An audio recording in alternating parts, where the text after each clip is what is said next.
प्रथमे पिता परमेश्वर को पुत्र जीशुख्रीष्ट को और साहाय्यकारी पवित्र आत्मा को धन्यवाद जनाए।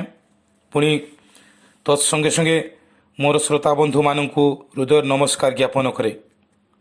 किछि दिनर विरति परे पुणी आज आम एक आत्मिक वाक्य को श्रवण करने को जावा, जहाँकि जहन पुस्तक तार 5 पर्व 1 रु किछि अंश पर्यंत।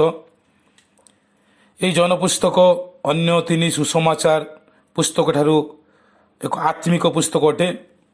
एथर प्रत्येक वाक्य आत्मा द्वारा ज्ञात होई आत्मा द्वारा प्रचार करने आवश्यक बोली मु मन करे। यही जहन 5 पर्व आमर अनुवादक माध्यम जहाँ आम जानीपारुछु, यह एक ट्रेडिशनल फेथ बा ट्रेडिशनल प्रॉब्लम पर्व बोली कहा जाए। यही जहन 5 पर्व रे आम देखुचे जीशु से बेथेस्दा को जाउछंती, आउ से स्थान से एक रोगी को सुस्थ करुछंती। जीशु काहींकि बेथेस्दा को गले, तांकर उद्देश्य और लक्ष्य कौन थिला ताहा मु शेष रे आपण मानकु जणैबी। आसंतु आमे से 5 पर्व 1 रु किछि अंश पाठ करिबा। एथि उतारे जिहुदी मानकर गोटे पर्व पड़िला, आउ जीशु जेरुसलाम को यात्रा कले। जेरुसलाम मेष द्वार निकट में गोटे पुष्करणी अच्छी, एब्री भाषा ताकू बेथेस्दा बोली कहती। ताहार 5टी मंडप, सेगुड़िक अनेक अनेक पीड़ित अंध खंज और शुष्कांग पड़ी रोते। से माने जल संचलन अपेक्षा रोते, कारण कौन समय प्रभुंकर जड़े दूत पुष्करणी अवतरण करी जल कंपाउथिले, आउ जल कंपिला परे जे कहीं प्रथम से प्रवेश करुथिला से जेकोसी रोग आक्रांत होइथिले सुधा सुस्थ हेउथिला। सेठरे 38 वर्षावधि रोगाग्रस्त जड़े लोक थिला। ए पर्यंत आमे आज ध्यान करिबा। मु कहिबी आपण मानकु ध्यानर सहित देखंतु 5 पर्व तार 3 खंसरु 4 पदर शेष पर्यंत एक ब्राकेट रही। अनुवादक अर्थरे यह किछिटा संदेहजनक बोली बुझा जाए, नॉट श्योर बोली कहा जाए। किंतु आम आज एथिर किछि गुप्त रहस्य को प्रकाश करने को जीवु। जीशु से दिन जिहुदी मानकर पर्व को गले बोली लिखा जाए।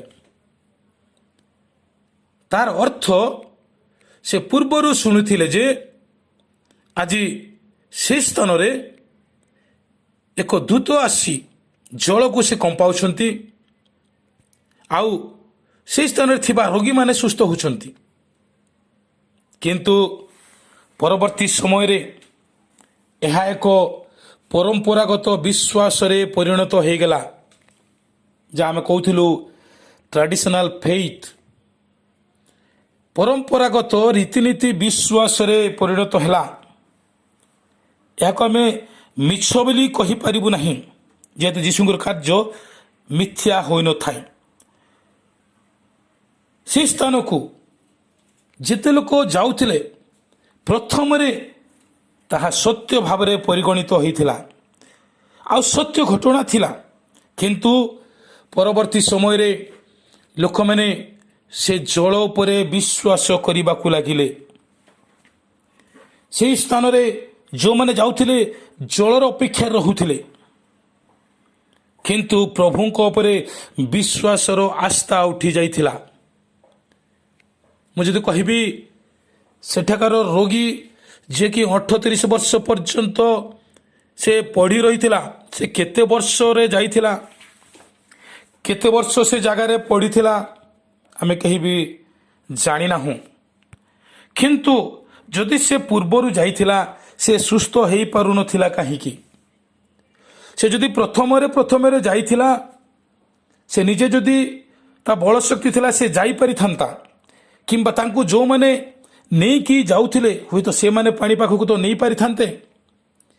हेले ସେ କେତେ ବର୍ଷ ସେ ସ୍ଥାନରେ ପଡ଼ି ରହୁଥିଲା।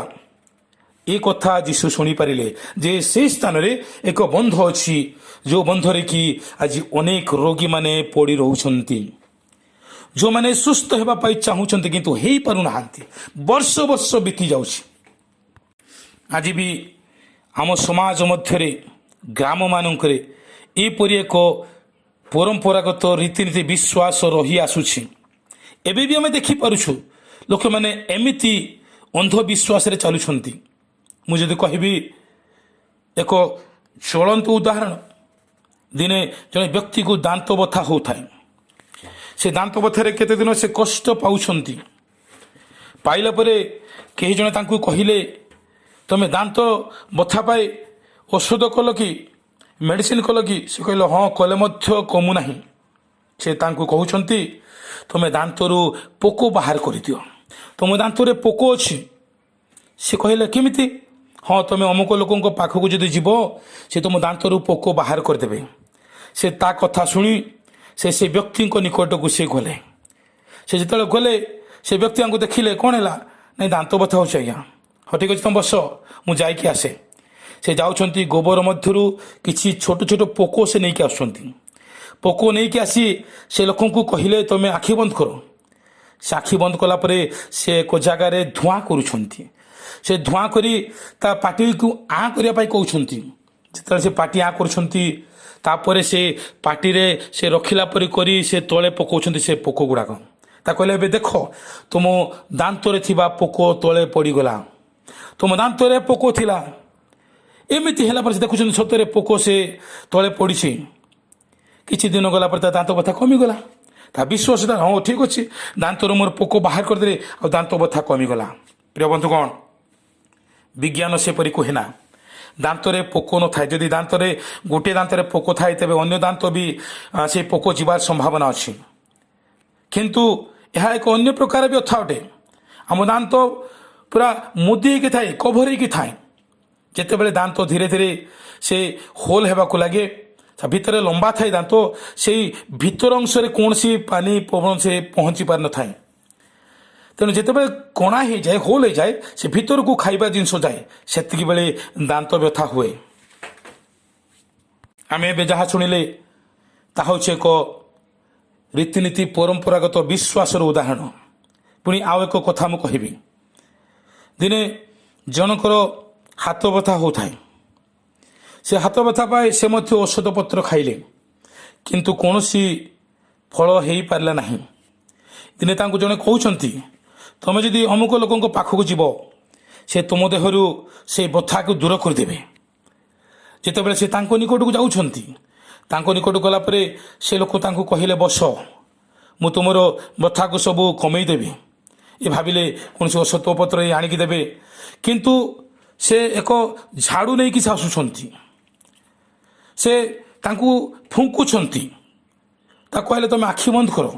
ଇଏ ଆଖି ବନ୍ଦ କରୁଛନ୍ତି, ଇଏ ତାଙ୍କୁ ଝଡ଼ା ଫୁଙ୍କା କରୁଛନ୍ତି। ଶେଷରେ ତାଙ୍କୁ କହୁଛନ୍ତି, ଦେଖ, ତୁମ ହାତ ଭିତରେ ହାଡ଼ ଆଉ ଚୁଡ଼ି ଥିଲା। କେହି ଜଣେ ତୁମ ହାତ ଭିତରେ ହାଡ଼ ଚୁଡ଼ି ସେ ପୂରେଇ ଦେଇଥିଲେ।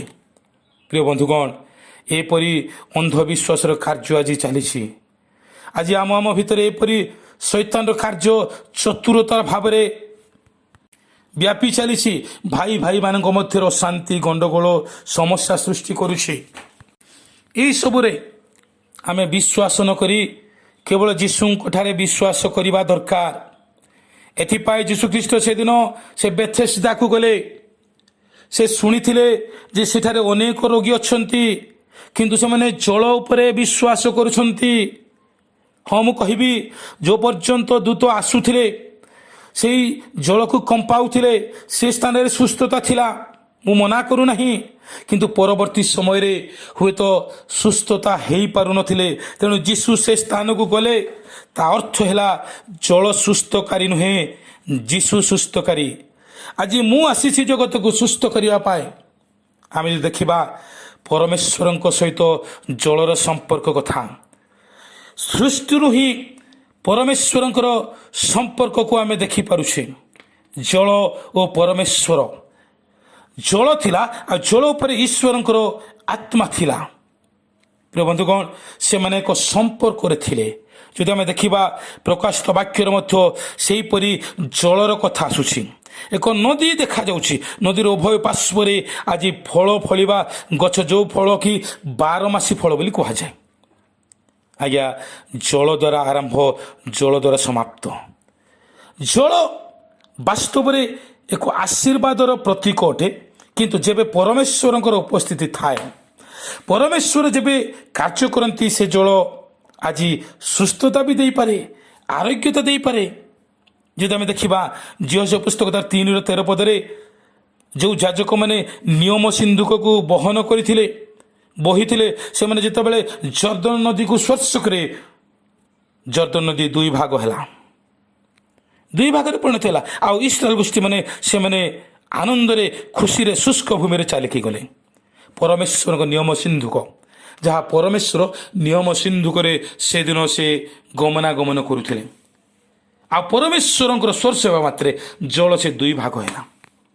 ଆଉ ଯଦି ଆମେ ଦେଖିବା ଦ୍ୱିତୀୟ ରାଜା ବେଳେ ତାର 5:10 ପଦରୁ, ତହୁଁ ଏଲିସା ଏକ ଦୂତ ପଠାଇ ତାହାକୁ କହିଲେ, ତୁମ୍ଭେ ଯାଇ ଜର୍ଦ୍ଦନରେ 7 ଥର ସ୍ନାନ କର, ତହିଁରେ ତୁମର ନୂତନ ମାଂସ ହେବ ଓ ତୁମ୍ଭେ ଶୁଚି ହେବ।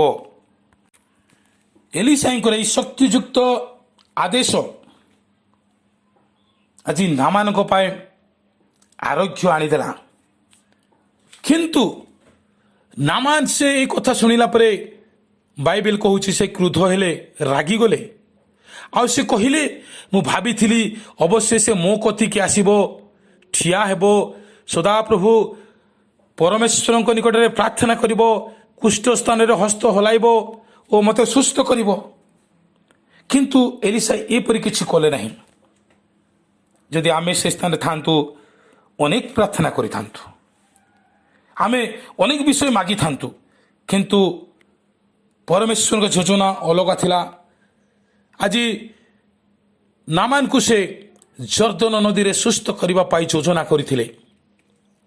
ତେଣୁ ଯେତେବେଳେ ସେ କହିଲେ, ତୁମେ ଯାଅ 7 ଥର ସ୍ନାନ କର, ଆଜି ସେ ଯଦିଓ ରାଗିଗଲା, ସେ କହୁଛନ୍ତି ଯେ ଆମର ସମୁଦାୟ ଜଳ ଅପେକ୍ଷା କି ଦମେଶକର ଅବନା ଓ ପର୍ପର ନଦୀ ଉତ୍ତମ ନୁହେଁ, ମୁଁ କି ତହିଁରେ ଗାଧେଇ ଶୁଚି ହେଇନଥାନ୍ତି, ତହିଁକୁ ଏଇ ଜର୍ଦ୍ଦନ ନଦୀ ପବିତ୍ର ହେଇପାରେ, ସେହିପରି ଚିନ୍ତା କରୁଛନ୍ତି।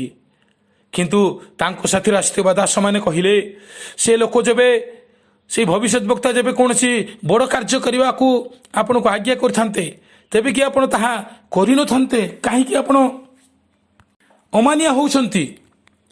ଚାଲନ୍ତୁ କରିବେ। ସେଥିରେ ସେ ଯାଇ 7 ଥର ଆପଣାକୁ ବୁଡ଼ାଇଲା, ସ୍ନାନ କଲା, ଗାଧେଇଲା। ତେବେ ତାହାର ମାଂସ ପୁନର୍ବାର କ୍ଷୁଦ୍ର ବାଳକର ମାଂସ ତୁଲ୍ୟ ହେଲା ଓ ସେ ଶୁଚି ହେଲା। ଶୁଚି ହେଲା ପରେ ଆମେ ଦେଖୁଛୁ ସେ ବ୍ୟକ୍ତି ଖୁସି ହେଇଗଲେ। ଯେଉଁ ସେ ରାଗୁଥିଲେ ଆଉ ସେ ରାଗୁନାହାନ୍ତି। ସେ ଏଲିସାଙ୍କ ନିକଟକୁ ସେ ଉପହାର ନେଇକି ଯାଉଛନ୍ତି, ସେ ଭେଟି ନେଇକି ଦେଉଛନ୍ତି, କହୁଛନ୍ତି ଆଜ୍ଞା ଏ ଭେଟି ନିଅନ୍ତୁ। କିନ୍ତୁ ଏଲିସାଇ କହିଲେ, ସଦାପ୍ରଭୁ ଜୀବିତ ଥିବା ପ୍ରମାଣେ ମୁଁ ଆପଣଙ୍କ ହାତରୁ କିଛି ହିଁ ଗ୍ରହଣ କରିବି ନାହିଁ।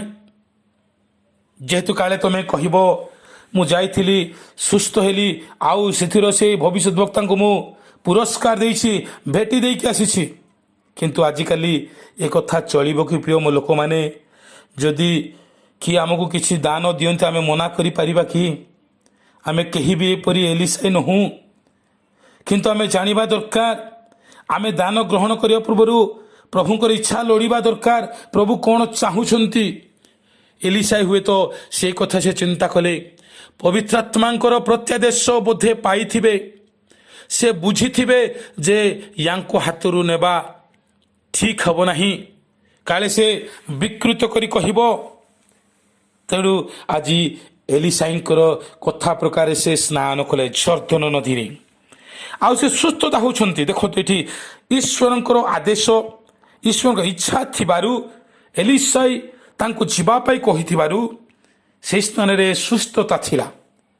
ମୁଁ ଶୁଣୁଥିଲି ପରବର୍ତ୍ତୀ ସମୟରେ ଯେତେବେଳେ ନାମାନ ତାଙ୍କରି ରାଜ୍ୟକୁ ଗଲେ, ଅନେକ ବଡ଼ ବଡ଼ ରୋଗୀମାନେ ଆସୁଛନ୍ତି, ଅନେକ ପୀଡ଼ିତମାନେ ଆସୁଛନ୍ତି, ଜର୍ଦ୍ଦନ ନଦୀରେ ଗାଧୋଇବା ପାଇଁ ଆସୁଛନ୍ତି। ଅନେକ ଲୋକ ଏପରିକି ଗାଡ଼ି ଘୋଡ଼ା ଧରି ଆସୁଛନ୍ତି। ଆଉ ଜର୍ଦ୍ଦନରେ ଗାଧେଇଲା ପରେ କୌଣସି ସୁସ୍ଥତାର କାରଣ ଜଣାପଡ଼ୁନଥିବାରୁ ଅନେକ ଲୋକ ପୁଣି ବ୍ୟସ୍ତ ହେଲେ। ଆରେ ନାମାନ ତ ଏ ନଦୀରେ ଗାଧେଇଥିଲା, ସ୍ନାନ କରିଥିଲା। ପୁଣି କେହି କେହି ନାମାନକୁ ଆଣିଲେ ବୋଲି କୁହାଯାଏ। ବାବୁ ତୁମେ କେଉଁ ଜାଗାରେ ଗାଧେଇଥିଲ, କେଉଁ ଜାଗାରେ ସ୍ନାନ କରିଥିଲ, ସେଇ ଜାଗାଟି ଆମକୁ ଦେଖାଅ, ଆମେ ସେଇ ଜାଗାରେ ବୁଡ଼ିବୁ, ଗାଧେଇବୁ, ଆମ ରୋଗରୁ ଆମେ ସୁସ୍ଥ ପାଇବୁ। ଯେତେବେଳେ ନାମାନ ଆସିଲେ ସେ ବି ଦେଖେଇଲେ, କିନ୍ତୁ ଦେଖେଇଲା ପରେ ବି ସୁସ୍ଥତା ମିଳିଲା ନାହିଁ। ପ୍ରଭୁଙ୍କ ଆଦେଶ, ପ୍ରଭୁଙ୍କ ପରାମର୍ଶ ହେଲେ ସବୁ କାର୍ଯ୍ୟ ହେଇପାରିବ। ମୁଁ କହୁଥିଲି ବେଥେସ୍ଦାରେ ହୁଏତ ଆରମ୍ଭରୁ ପ୍ରଭୁଙ୍କ ଦୂତ ଆସି ସମସ୍ତ କାର୍ଯ୍ୟ କରୁଥିଲେ, କିନ୍ତୁ ପରବର୍ତ୍ତୀ ସମୟରେ ପ୍ରଭୁଙ୍କର ସେଇ କାର୍ଯ୍ୟକୁ ଲୋକ ଦେଖିଲେ ନାହିଁ, କେବଳ ପାଣି ଉପରେ ବିଶ୍ୱାସ କଲେ। ସେଥିପାଇଁ ପରବର୍ତ୍ତୀ ସମୟରେ ସୁସ୍ଥତା ହେବାର ବନ୍ଦ ହେଇଗଲା। ତେଣୁ ଅନେକ ଲୋକମାନେ ସେ ସ୍ଥାନରେ ପଡ଼ି ରହୁଥିଲେ ବୋଲି ଲେଖାଯାଏ। ଏଥିପାଇଁ ଯୀଶୁ ସେ ସ୍ଥାନକୁ ଗଲେ, ଏଥିପାଇଁ ଯୀଶୁ ବୁଲିବାକୁ ଗଲେ। ଆଉ ଦେଖୁଛନ୍ତି ସେ ସ୍ଥାନରେ ଏକ ବହୁଦିନର ରୋଗୀକୁ। ଯଦି ଆମେ ଦେଖିବା ଏ ଜଗତରେ ଯୀଶୁଙ୍କ ଛଡ଼ା ଆଉ କେହି ବି ସୁସ୍ଥକାରୀ ନୁହନ୍ତି। ଆମେ କେବଳ ବିଶ୍ୱାସ କରିବା, ଯୀଶୁଙ୍କୁ ବିଶ୍ୱାସ କରିବା। ଯୀଶୁଙ୍କ ସମୟରେ ମଧ୍ୟ ଏପରି ଏକ ଆଶ୍ଚର୍ଯ୍ୟଜନକ କଥା ଘଟିବା ଆମେ ଦେଖୁଛୁ। ଲୁକ ପୁସ୍ତକ ତାର 8:25 ପଦରେ ସେଠାରେ ଶିଷ୍ୟମାନେ କହୁଛନ୍ତି, ଏ ତେବେ କିଏ ଯେ ବାୟୁ ଓ ଜଳ ସୁଦ୍ଧା ଏହାଙ୍କ ଆଦେଶ ମାନନ୍ତି ବା ଏହାଙ୍କ ଆଦେଶ ଶୁଣନ୍ତି। ତେବେ ଶିଷ୍ୟମାନେ ଦିନେ ଦେଖୁଛନ୍ତି ଯୀଶୁଙ୍କ ଆଦେଶ ମାତ୍ରେ ଆଜି ବାୟୁ ଓ ଜଳ ବନ୍ଦ ହେଲା। ବାୟୁକୁ ଜଳକୁ ବନ୍ଦ କରିବା ବ୍ୟକ୍ତି କେବଳ ଜଣେ, ସେଇ ଯୀଶୁ ଖ୍ରୀଷ୍ଟ। ସେ ଜଳକୁ ଆଦେଶ ଦେଲେ ଜଳ କାର୍ଯ୍ୟକାରୀ କରନ୍ତି। ପୁଣି ଯୀଶୁ ସେ ଜଳରେ ପାପ ଧୌତ କଥା ମଧ୍ୟ ସେ କହିଥିଲେ। ଆମ ପ୍ରତ୍ୟେକଙ୍କର ପାପ ଜଳରେ ଧୌତ ହେବା ଆବଶ୍ୟକତା ରହିଛି। ତେଣୁ ଯେଉଁ ପର୍ଯ୍ୟନ୍ତ ପ୍ରଭୁଙ୍କର ଆଦେଶ ରହିଛି, ଯେଉଁ ପର୍ଯ୍ୟନ୍ତ ପ୍ରଭୁଙ୍କର ପରାମର୍ଶ ରହିଛି, ସେ ପର୍ଯ୍ୟନ୍ତ ସମସ୍ତ କିଛି କାର୍ଯ୍ୟ ସାଧିତ ହେଉଅଛି।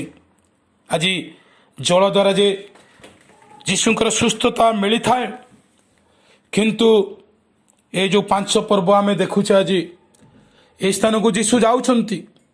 ଆଉ ସେ ରୋଗୀକୁ ପଚାରୁଛନ୍ତି, ତୁମେ କ'ଣ ସୁସ୍ଥ ହେବାକୁ ଚାହୁଁଛ କି? ସେ ତାଙ୍କୁ ସୁସ୍ଥକାରୀ ବୋଲି ଜାଣିନଥିଲେ।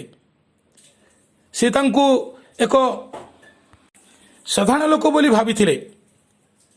କିନ୍ତୁ ସେ ଯେ ତାଙ୍କୁ ସୁସ୍ଥ କରିବେ, ତାଙ୍କୁ ଉଠେଇବେ, ଏହା ସେ ବୁଝିନଥିଲେ। ଆଉ ଯେତେବେଳେ ତାଙ୍କ ସହିତ ସେ କଥାବାର୍ତ୍ତା ହେଲେ, ଯୀଶୁ ଜାଣିଥିଲେ ଏ ବହୁଦିନର ରୋଗୀ ବୋଲି। ତାଙ୍କୁ କହିଲେ, ଉଠ, ତୁମର ଖଟିଆ ଘେନି ଚାଲ। ସେଇ କ୍ଷଣି ସେ ଲୋକଟି ସୁସ୍ଥ ହେଇଥିଲେ। ଆଉ ସେ ଚାଲିବାକୁ ଲାଗିଲେ। ସେଦିନ ଠାରୁ ମଧ୍ୟ ଯୀଶୁଙ୍କର କୀର୍ତ୍ତି ଆହୁରି ବଢ଼ିଗଲା। ଯୀଶୁ ସୁସ୍ଥକାରୀ ବୋଲି ଅନେକ ଜାଣିଲେ। ସେଦିନ ବିଶ୍ରାମବାର ଥିବାରୁ ଅନେକ ଯିହୁଦୀମାନେ, ଶାସ୍ତ୍ରୀୟ ଫାରିସୀମାନେ ତାଙ୍କ ବିରୁଦ୍ଧରେ କଥା କହିଲେ।